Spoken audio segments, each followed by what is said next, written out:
More of the Zach Gelb Show on Fox Sports 920 The Jersey.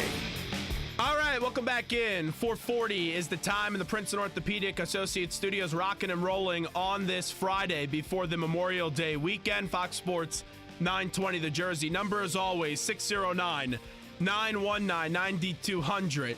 Coming up this weekend, Eagles' Chris Maragos will join more than 400 fans at a fundraising kickball tournament on May 27th. Here are the details. Fans will have the chance to meet the fourth-year Eagles safety and special teams ace at the Alpha Care Philadelphia's inaugural Kick It for Life fundraising kickball tournament tomorrow from 10 a.m. to 2 p.m. at the Navy Yards Marine Parade grounds. And now joining us is that special teams ace and safety for the Philadelphia Eagles in his fourth year. And that, of course, is Chris Maragos, who's kind enough to hop on board with us right now on the Zach Gelb Show. Chris, appreciate a few minutes. A happy Friday to you. Thanks for the time, and how are you? Hey, I'm doing good. Thanks for having me on, Zach. Well, thank you so much for coming on. So we'll talk about the event in just a little bit, but your story is a sensational one, and it's one of those Rocky stories that we all love here in Philadelphia. So let's hear a little bit more about your story. Let's first start off with high school and also Western Michigan. I know at Western Michigan you were very friendly with Greg Jennings, and then you had a scholarship issue was the reason why you left. So just give us a little bit about your high school days and also your time at Western Michigan. Yeah, absolutely. You know, I grew up in a small town in Wisconsin, didn't really get that much recruiting attention, so I went to Western Michigan as a walk-on. And one of the agreements I had with the coach when I came in that, I asked him what did I need to do to earn a scholarship, and he said, be a major contributor and help the team win. And my freshman year, I ended up being a starting receiver and beat out 13 out of 13 guys who were on scholarship, and went to him in the off season and asked him, if I was in line for a scholarship and kind of what the future holds, and kind of was getting the runaround. And, for me being, kind of a straightforward type person, I didn't really, like the direction and, kind of the way that things had been laid out there for me. And so I told him that I was transferring, and that was really kind of how Western Michigan kind of went down there. We see that you're an underrated player and you have that chip on your shoulder and you show up and you try to prove everyone wrong, just doing that also in Philadelphia. But at that point in your life, because the NFL, it's a business, if something like that happens with the contract. But in college, you're a kid at that time. Just reflecting on it, how much did that really just hurt you personally?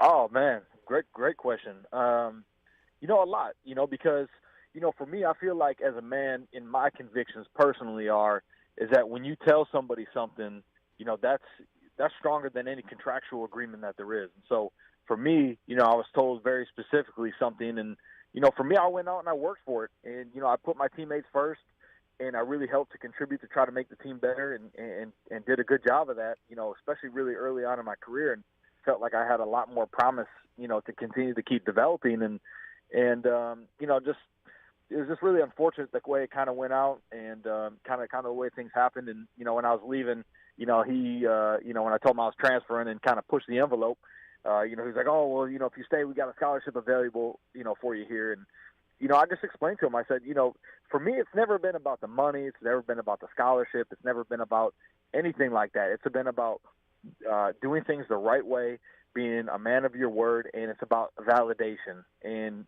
rewarding and being, a man of character and things like that. And so for me, I felt like my style of play and the person that I am and the way that I play with my heart and soul, I can't play that way underneath somebody that I don't feel 100%, comfortable with.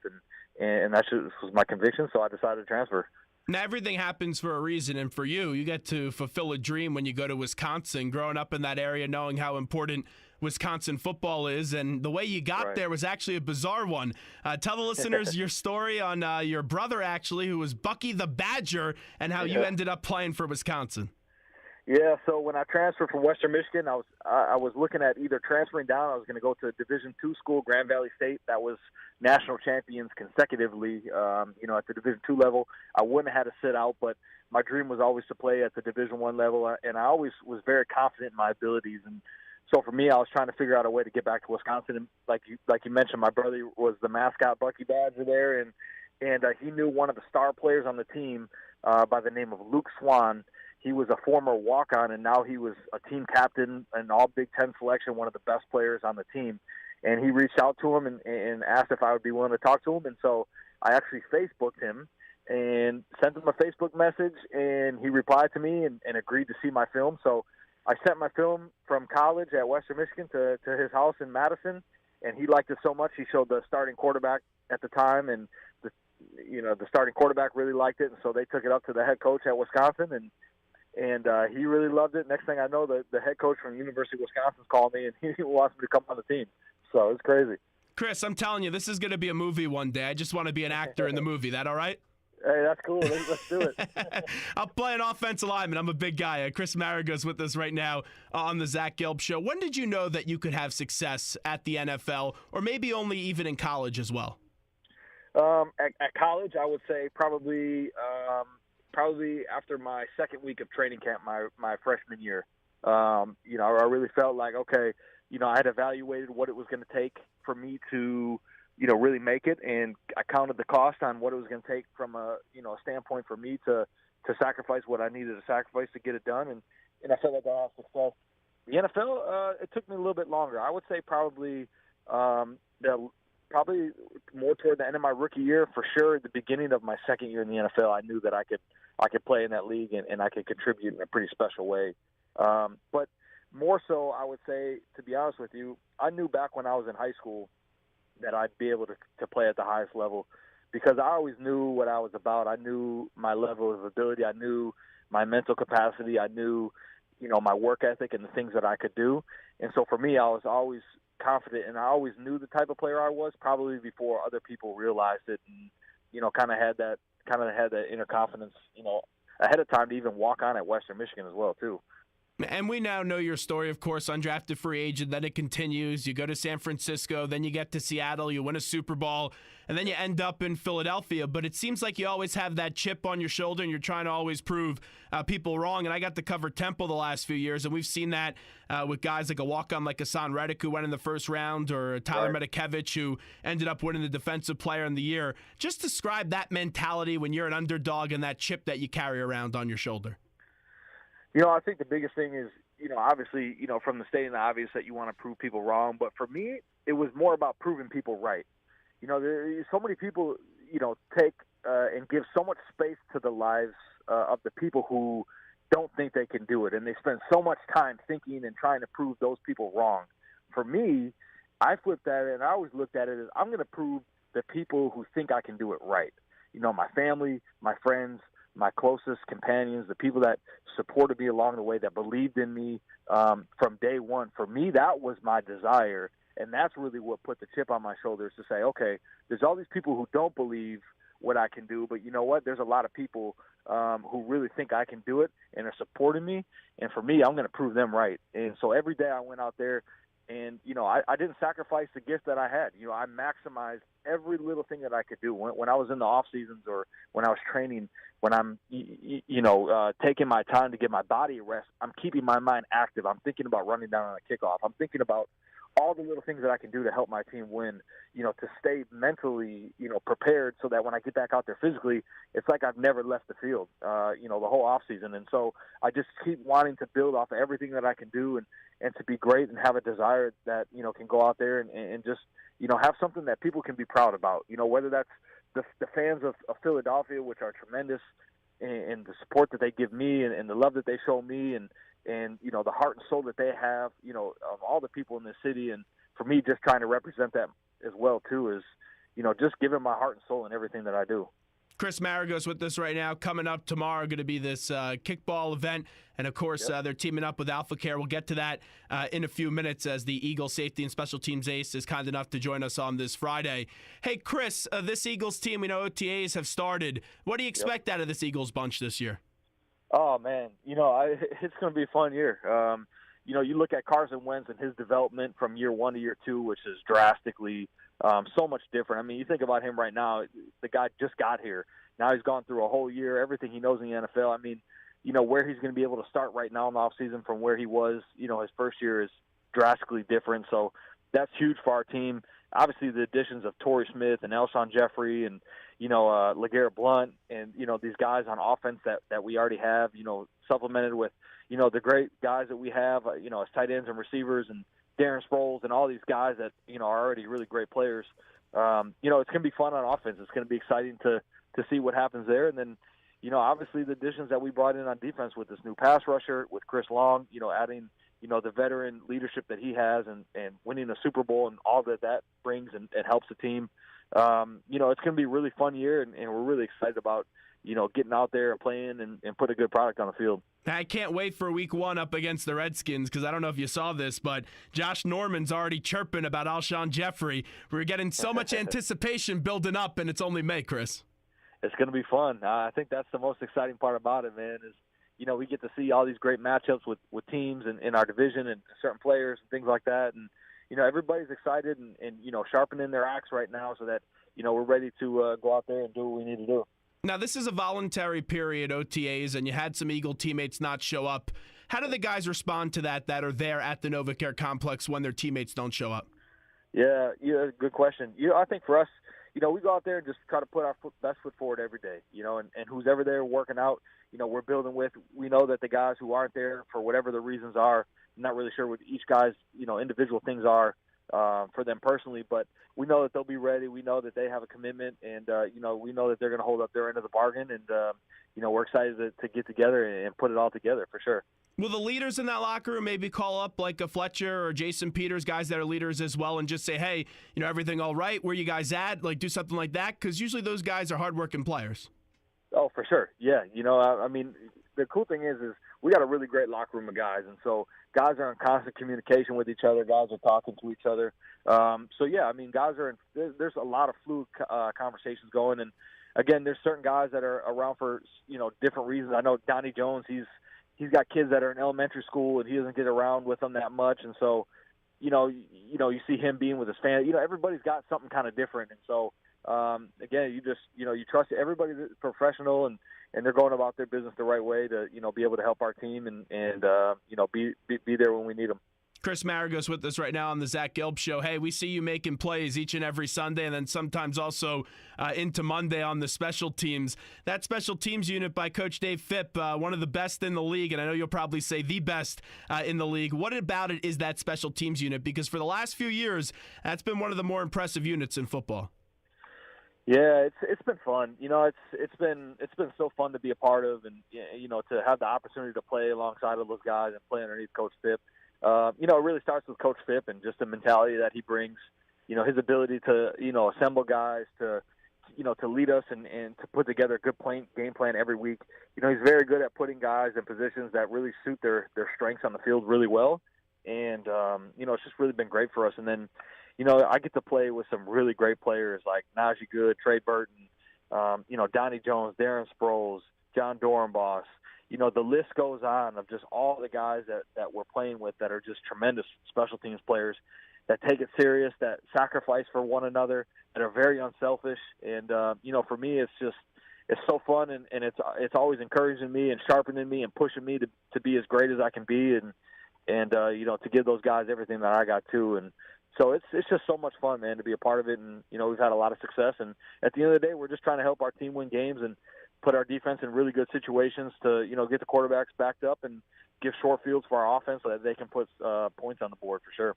It takes a special mentality to be a really good special teams player. To you, since you've done it for a few years, what makes a good special teams player?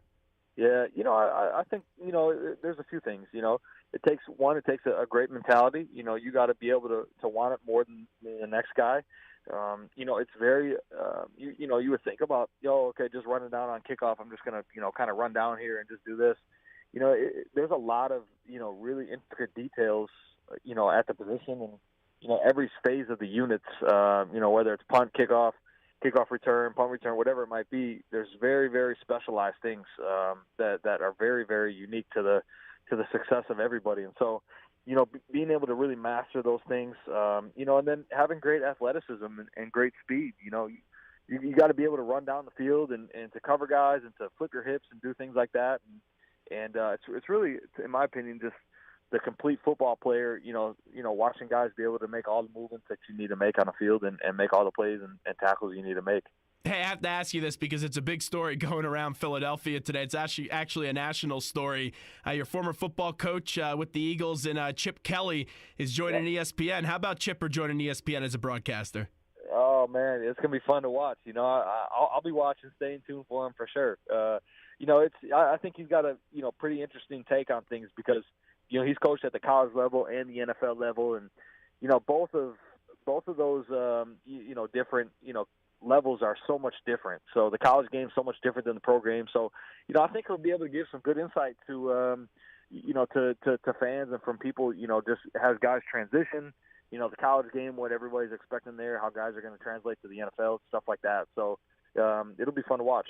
Chris, another thing I wanted to ask you, just because now it seems like a regular occurrence that we see an underrated player in the NFL make a really big play, especially later on into the season. And you've been someone that has won a Super Bowl, and you had to go through this journey like we were talking about earlier in this conversation. Let's say there's a 17, 18-year-old kid out there that isn't getting a lot of looks from a Division I program. What advice would you give to that kid? Yeah, that's a great question. I would tell him it's not about how you start or how you get there. It's about what you do once you're there. So many people get caught up in posting how many scholarship offers they have on social media and how much recruiting attention they get, and they lose track of what they're going to do once they get there because they're so engulfed with the hype and all the stuff that comes with being recruited. I would say focus on your product. Focus on being a good football player because when you get to that level, and however you get there, it's an even slate. It's a clean slate for everybody, whether you're the highest recruited guy in the class or whether you're the walk-on. Everybody's on the team. It doesn't matter at that point. It's what you're going to do once you're there. And so, so many people, their goals or their mindset is just to get there. You have to have a mindset and a goal to know what you're going to do once you're there. So that's what I would definitely say. Okay, so we have the event coming up tomorrow, a kickball event benefiting Alpha Care in Philadelphia. Tell me about the event coming up tomorrow. Oh, man, we're excited about it. It's going to be from 10 to 2 in the Navy Yard. It's going to be a great day. Support Alpha Care, who does so many great things in the community, giving, families and women the prenatal care that they need to give them opportunities, to have ultrasounds and different things that they need to support, women and their families, through maybe difficult circumstances or exciting circumstances, whatever circumstances you're coming from. They just give us so much support to so many different people. And so, for us as a community to go out there and support them as much as they support the community, it's going to be an awesome day. All ages are welcome, whether you're, a man who just loves football or you got a family with kids. We're going to have bouncy houses there, all sorts of stuff. It's going to be a great day. The weather should be great, and it's going to be a lot of fun. I'm looking forward to seeing everybody out there. How'd you get involved in this? It's something my wife's been a part of. When we came to Philadelphia, we wanted to make a big impact and be able to, really help out the community as best we can. And we found Alpha Care, which does so many great things in the community. One of the things they have is it's called a Stork bus, and it's a huge Mercedes-Benz like bus. And on the inside of it, it's all built out. It's got ultrasound technicians and flat screens and all sorts of stuff, and they go and they can drive this bus into communities, and women who have just found out that they're pregnant, or maybe they don't have insurances, or maybe whatever their situation might be, they can go in and get a free ultrasound. They can see their baby. They can check on the health of it. If some women are thinking about even maybe terminating or abortion or different things like that, they'll be able to maybe place them with a foster family for the child if they don't have a thing like that. They just do so many things to give services to the communities, and we just absolutely love what they're about and want to help them continue to do as much as they can for the community and bring as much help and healing as they can to all situations of life. Now, we know your scouting report as a football player. How's your scouting report as a kickball player? I don't know, man. I go for home runs every time, so it's either a nice fast little dribble because I mishit it, or it's just gone deep. So there's no in between with me. Name me one player on the Eagles that you would love to see play kickball. Oh man, you know who I'd really like to see play kickball? Bo Allen. just him running the bases would be funny. Oh my gosh, that'd be hilarious. Just seeing a guy like that run around and kicking the ball, that would be pretty classic. Well, Chris, best of luck with the event tomorrow. Best of luck for the coming up the season. We hope to see many wins with the Eagles, and let's talk to you along the way. We appreciate it.